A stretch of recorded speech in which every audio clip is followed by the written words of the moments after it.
अस्सलाम वालेकुम ग्रेड 5। मैं हूं आपकी मैथ्स की टीचर सबा और मैं आपके साथ डिस्कस कर रही हूं आपकी टेक्स्ट बुक का पहला चैप्टर। इस चैप्टर का नाम है नंबर्स एंड अरिथमेटिक ऑपरेशंस और इसमें आज हमने बात करनी होगी एक्सरसाइज 1C के बारे में। तो आए चल के 1C के क्वेश्चंस को देखें। एक्सरसाइज 1C में हम वो कॉन्सेप्ट्स जो हैं उनको इस्तेमाल करेंगे जो हमने पिछले लेक्चर में मल्टीप्लिकेशन और डिवीजन के लिए अंडरस्टैंड किए थे। तो सबसे पहला क्वेश्चन होगा आपका फिल इन द ब्लैंक्स का, जिसमें आप देख सकते हो ए पार्ट में वो कह रहे हैं 72856 इनटू डैश इक्वल 72856,000। तो क्या ऐड हुआ है इस पूरे के पूरे सम में? This only addition of these 3 zeros। जब आप किसी नंबर को 1000 से मल्टीप्लाई करते हैं तो उसके साथ 3 zeros ऐड हो जाते हैं। अब मल्टीप्लिकेशन विद जीरोस के ऊपर हमने इतनी लेंथ में डिस्कशन नहीं की है, लेकिन आज जब हम इस एक्सरसाइज को करेंगे तो आप समझते जाओगे कि किस तरह से अगर आप 10, 100 या 1000 से किसी भी नंबर को मल्टीप्लाई करते हो तो बस नंबर ऑफ जीरोस जो है वो ऐड हो जाता है इस नंबर में और कुछ भी चेंज नहीं होता।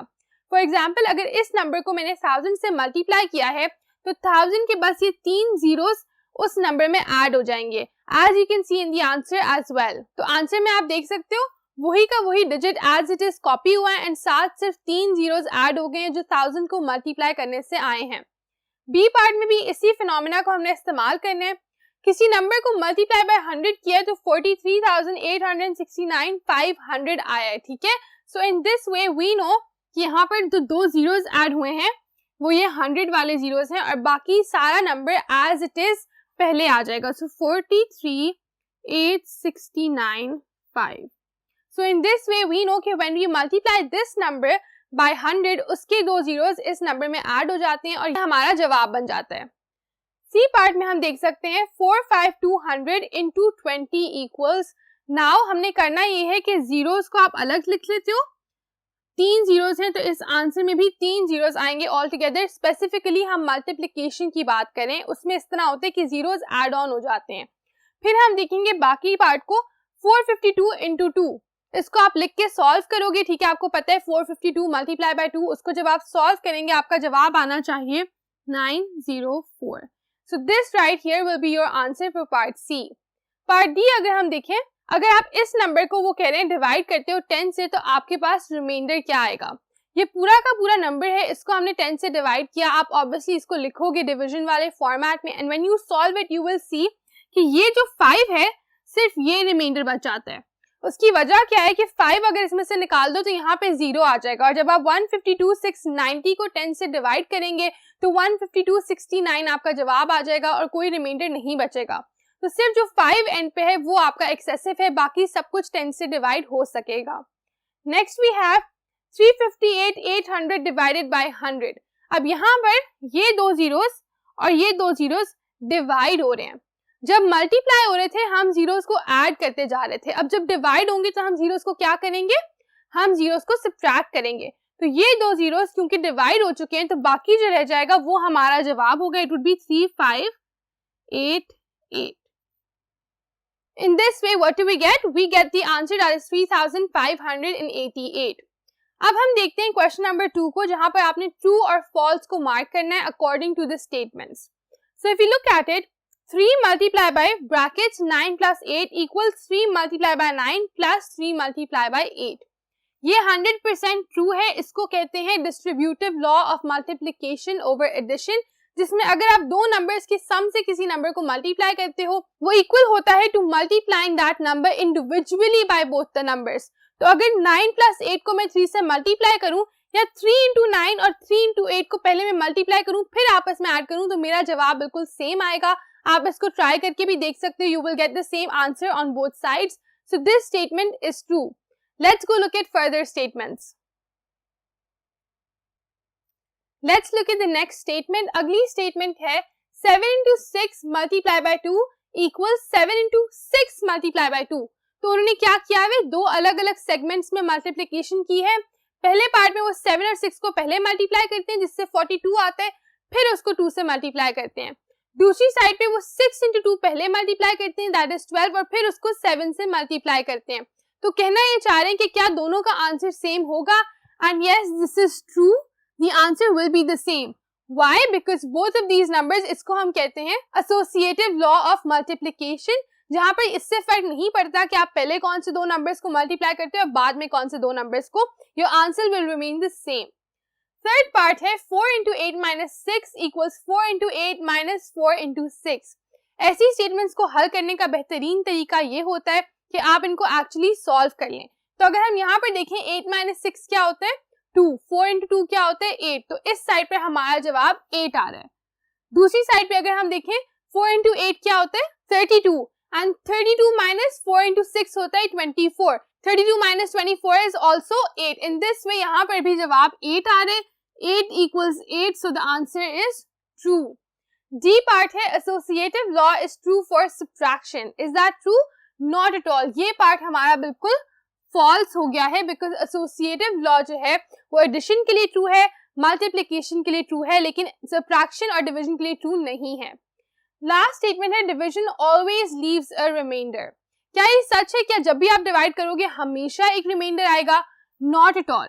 कभी कभी आपका जो आंसर है वो एग्जैक्ट फिगर बन जाता है एंड दैट इज व्हाई उसके अंदर कोई भी रिमाइंडर नहीं बचता. तो ऑलवेज वाला पार्ट जो है दैट इज इनकरेक्ट, तो इसको आप फॉल्स डिक्लेयर कर देंगे.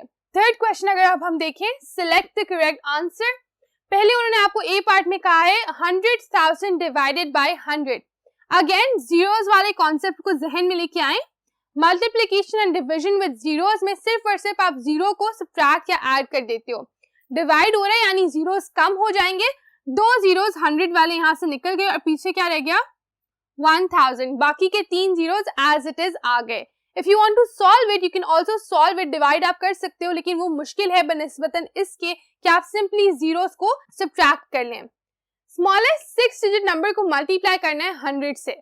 6 डिजिट्स क्या होते हैं 1 2 3 4 5 6 और ये स्मॉलेस्ट 6 डिजिट नंबर है, पहला 6 डिजिट नंबर है.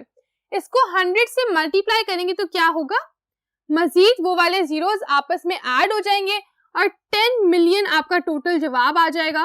विच इज वाई बिकॉज यहाँ से सारे जीरोस आपस में ऐड हो जाएंगे. ये जो दो जीरोस हैं ये आपके 6 डिजिट नंबर के साथ मजीद ऐड होंगे एंड 10 मिलियन आपका आंसर आ जाएगा. Then we have associative law is true for.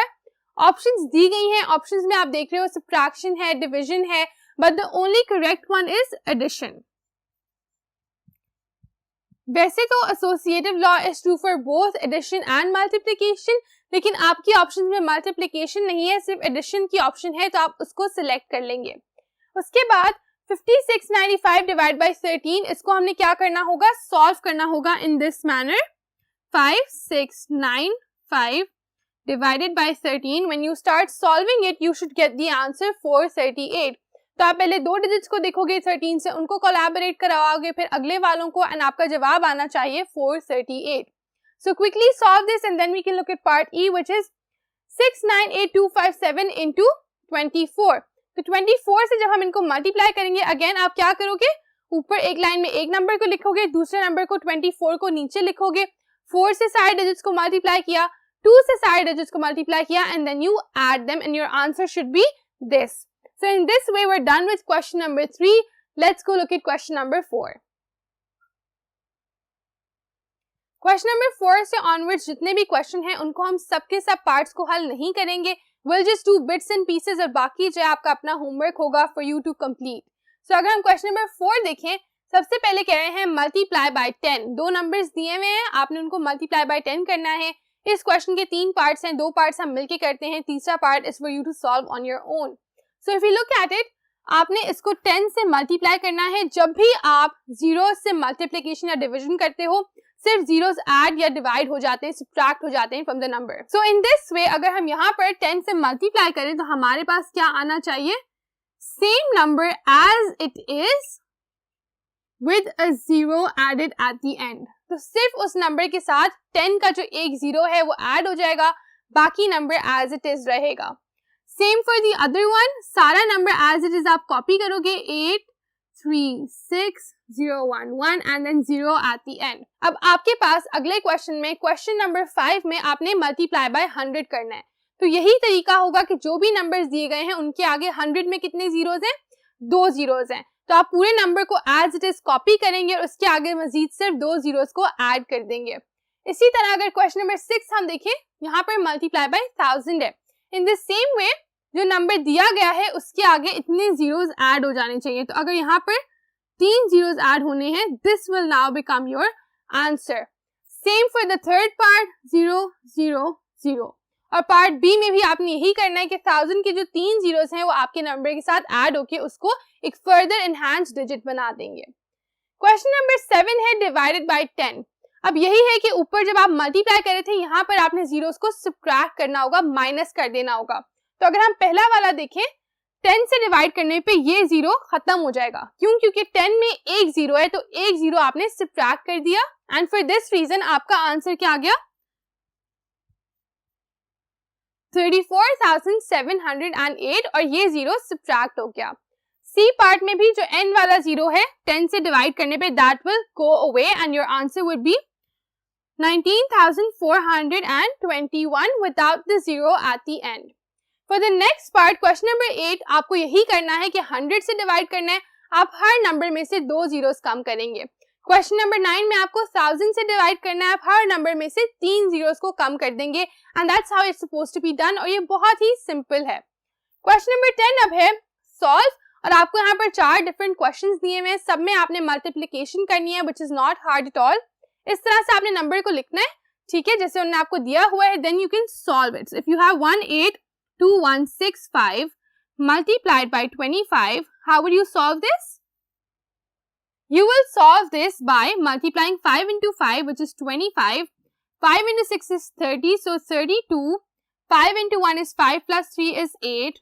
5 into 2 is 10. 1 carry. 5 into 8 is what? 5 into 8 is 40, so 1 and 4 carry. 5 into 1 is 5 and 9. So in this way, you will also multiply all the numbers 2 से 5, 2 into 6, 2 into 1, 2 into 2, 2 into 8, 2 into 1, 2 into 4. वो आप यहाँ पर लिख देंगे। So this is how you are going to solve your answer। और यहाँ पर आप लिख दोगे जो होना चाहिए this, but you have to solve it your own way and then reach to the answer. Let's go look at the next parts also. अब देखते हैं अगला question. The next question is write vertically and multiply. So for this question आपने करना क्या है? उन्होंने आपको हॉरिजॉन्टली सम्स दिए हुए हैं, आपने उनको पहले वर्टिकली लिखना है। वर्टिकली इज ऊपर एंड नीचे, जैसा कि आप देख सकते हो यहाँ पर हमने इन नंबर्स को ऊपर और नीचे अलाइन कर दिया है। फिर उसको सॉल्व करना स्टार्ट करना है। तो आपको तरीकेकार पता ही है, 9 into 0 is 0, 9 into 0 is again 0, 9 into 2 is 18, you'd carry 1, 9 into 1 is 9, plus 1 is 10, so we'd put a 0 here and then carry 1. 9 into 9 is 81, उसमें 1 add हुआ तो 82 and 8 would get carried over here. 9 into 2 is 18 plus 8 is 26, तो ये आपका पहले part का जवाब आ गया। दूसरे पार्ट में आप 3 से अब सारे नंबर्स को मल्टीप्लाई करोगे। पहले you put a cross or a 0 on the end and then you start multiplying. तो 3 into 0 is 0, 3 into the other 0 is also 0, 3 into 2 is 6, 3 into 1 is 3, 3 into 9 is 27, 2 carry हो गया, 3 into 2 is 6 plus 2 8। तो आपने इस तरह से सबको multiply कर लिया। नेक्स्ट स्टेप क्या होता है? नेक्स्ट स्टेप होता है इन दोनों को ऐड करना। So you will add them and get this answer and this right here is your answer for the question. अब आपने इसी तरह बाकी सारे पार्ट्स को भी हल करना है for this question और हम देखेंगे आपका next part which is question number 12. Question number 12 में आपने डिवाइड करना है। पहले हम मल्टीप्लाई करें, यहाँ पर डिवीजन होगी। डिवीजन आपको पता है किस तरह से होती है। they've given you numbers, they've given you a dividend and a divisor। आपने क्या निकालना है? अपना quotient। तो आप स्टार्ट करते हो, आप देखते हो 24 ones are 24। अगर 2 डिजिट्स हैं तो बेहतर है कि आप देखो कि 2 डिजिट से वो डिवाइड हो रहा है या नहीं। अब 43 तो नहीं आता, बट 43 से पहले 24 आता है इस टेबल में। so 24 into 1 is 24। After that आप क्या करते हो? आप इसको सब्ट्रैक्ट करते हो। so 43 minus 24 is 19। आपने वो लिख दिया और साथ आपने अगले सारे डिजिट्स को नीचे कॉपी डाउन किया। When you do that, आपको पता चलता है कि 24 8s are 192। तो आप इसको सब्ट्रैक्ट कर सकते हो इससे एंड दैट विल मीन 0। बाकी सारे नंबर्स को फिर आपने कॉपी डाउन किया। 561 आपके पास यहाँ पर आया। अब उसमें से भी अगर हम इन 2 डिजिट्स को पहले देखें, so we know that 24 into 2 is 48। तो हम यहाँ पर 2 लिख सकते हैं और यहाँ पर 48 लिख सकते हैं and in this way 56 minus 48 करके हमारे पास नीचे 8 आ जाता है and 1 can be copied down.